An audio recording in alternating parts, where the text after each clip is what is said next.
Mon nom est Sayo, je suis le capitaine et je vous souhaite la bienvenue à bord. Aujourd'hui, je vous propose un voyage pour Aya et la sorcière. Ça y est, il est enfin disponible légalement en France. Sur Netflix, mais c'est déjà pas mal. Ah, des sorcières effrontées. Ah, et des fées venant vous sauver. Aya et la sorcière est le dernier film d'animation du studio Ghibli, réalisé par un certain Miyazaki, non pas celui-là, l'autre, à qui l'on doit notamment Les Contes de Terre-Mère et La Colline aux Coquelicots. J'ai vu le premier et je l'ai bien aimé, je n'ai pas encore eu la chance de voir le deuxième, mais un jour promis, je le verrai. Quant au film du jour, premier film d'animation 3D du studio Ghibli, je tiens à préciser, Aya et la sorcière raconte l'histoire d'Aya, une jeune fille qui a été abandonnée par sa mère dans un orphelinat pour lui éviter les problèmes qu'elle-même a suite à son passé assez trouble. Les années passent et un jour, Aya va se retrouver adoptée par un duo assez étrange et dont la femme va se retrouver être une sorcière. Et alors qu'Aya avait l'habitude de mener par le bout du nez les membres de l'orphelinat, ici pour ces deux-là, ça va être une autre paire de manches. Voilà concernant le résumé de ce film. Film que j'ai trouvé, à titre personnel, décevant. Mais vraiment décevant. Et je vais tâcher ici de vous expliquer en quoi. Écoute, tu vas habiter ici maintenant, Manigance. Déjà, le premier problème que j'ai avec ce film, l'animation 3D. Alors je sais bien que c'est à la mode en ce moment, enfin en ce moment, depuis quelques années maintenant, et si mes films préférés sont les films d'animation 3D, je défendrai encore et toujours l'animation 2D traditionnelle Ghibli, qui excellait en la matière, même avec leurs films les moins bons. Et ok, je veux bien que pour un premier coup d'essai, ce ne soit pas parfait. Et malheureusement, c'est le cas ici. Parce qu'on sent que l'animation 3D a été conçue à la base pour une animation faite en 2D. En témoin principal, les cheveux de l'héroïne. Et ses expressions colériques qui colleraient parfaitement en 2D, mais qui ici choquent et gênent parce qu'ils essayent justement de faire un peu plus réaliste, notamment avec les décors, mais ici ne marche tout simplement pas parce que l'univers du film n'arrive tout simplement pas à être harmonieux à ce niveau. Ce qui fait que j'ai du mal à croire à cet univers, sans parler du reste.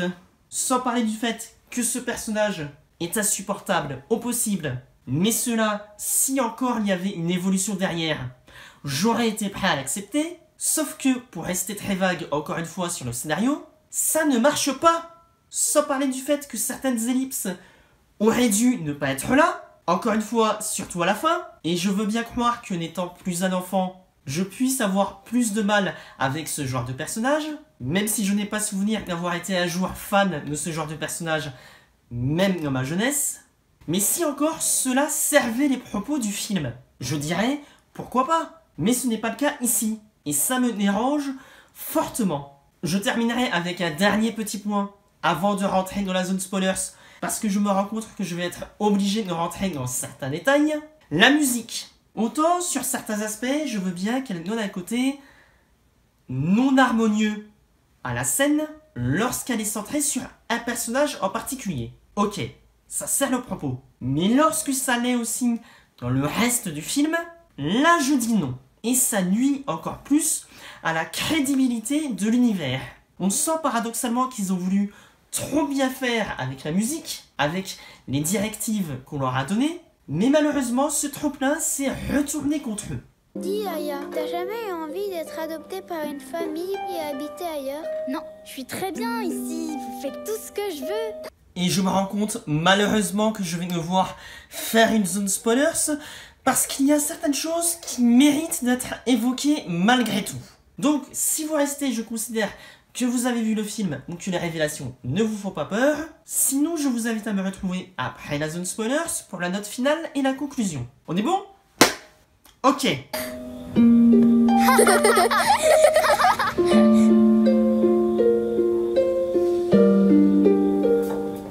Alors, où est l'accomplissement du personnage principal? qu'est-ce que ce dernier a appris? Elle continue de faire la même chose qu'au début. Ce qui fait que le message que j'en ressors, c'est « Eh les enfants, continuez à manipuler les adultes, c'est bien. » Je dis non. Surtout si ce film est destiné à un jeune public, ce n'est pas le genre de message à montrer. Et concernant les adultes, ce genre de message ne vous en fera que ressentir davantage frustré. Parce que vous allez attendre le moment où celle-ci va recevoir la punition qu'elle mérite. Mais elle n'arrive jamais. Et c'est d'autant plus dommageable. J'aurais été prêt à accepter les détails graphiques. Si encore l'histoire derrière tenait la route. Et j'en ai à présent terminé avec la zone spoilers. Faites de très jolis sourires. Ah, cette petite, c'est Aya Gans. On va prendre celle-ci. Prends bien soin de toi. Moi, je m'appelle Bella Yaga. Je suis une sorcière. Si tu fais correctement ton travail, tu seras pas maltraité. Je pensais pas que les sorcières avaient des lave-linges. J'en ai à présent terminé avec la zone spoilers. Je vous remercie d'être resté ou d'être revenu si vous n'avez pas vu le film. Et donc, si je devais lui donner une note... Voilà. Désolé film, mais tu n'auras pas mieux pour moi. Ça y est, maintenant je veux bien que tu m'apprennes la magie. Bon, allez, réveille-toi. Va me cueillir des orties et des élébores. Au fait, sache que dans cette maison, il y a une règle incontournable.